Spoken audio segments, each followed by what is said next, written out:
আসসালামু আলাইকুম, hello everyone, welcome to my page. কেমন আছেন আপনারা সবাই? আমি আলহামদুলিল্লাহ ভালো আছি। আজকে আমি আবারও বরাবরের মতো হাজির হয়ে গেলাম নতুন আর একটা রেসিপি নিয়ে।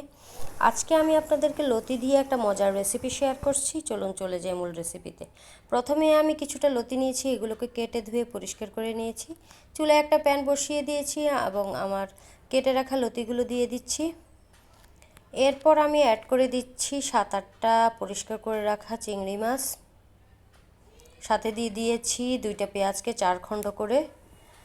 এরপর দিয়ে দিচ্ছি 7-8টার মতো রসুনের কোষ। এর সাথে অ্যাড করে দিচ্ছি আমি সামান্য পরিমাণ পানি আমার সিদ্ধ হওয়ার সুবিধার্থে। অ্যাড করে দিয়েছি সামান্য লবণ, সামান্য হলুদের গুঁড়া। হলুদের গুঁড়া চাইলে আপনারা স্কিপ করতে পারেন। তো এবার ঢাকনা দিয়ে আমি 5 মিনিটের মতো লতিটাকে সিদ্ধ করে নিব। দেখুন আমার পানিটা শুকিয়ে এসেছে। এবার আমি কিছুক্ষণ নাড়াচাড়া করে লতিটাকে আরেকটু সামান্য টেলে নিব। আমি নাড়াচাড়া করে নিচ্ছি। এবার আমার লতিটা প্রায় হয়ে এসেছে।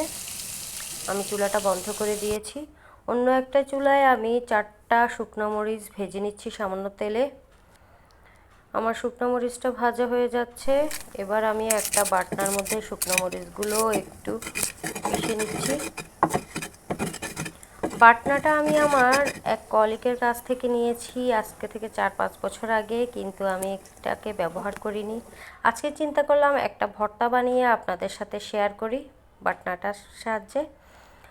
তো আমার চিংড়ি মাছ, রসুন এবং পেঁয়াজকে আমি পিষে নিচ্ছি। খুব সহজভাবে হয়ে যাচ্ছে।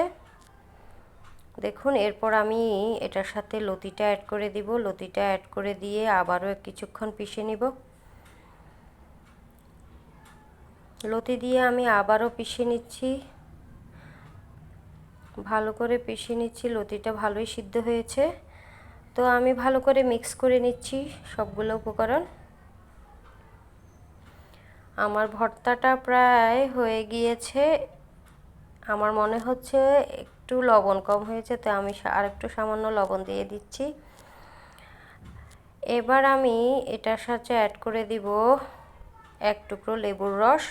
লেবুর রস আমার ভর্তাটার স্বাদকে আরও বাড়িয়ে দিবে। এবার আমি লেবুর রস দিয়ে একটু হাতে মেখে নিচ্ছি।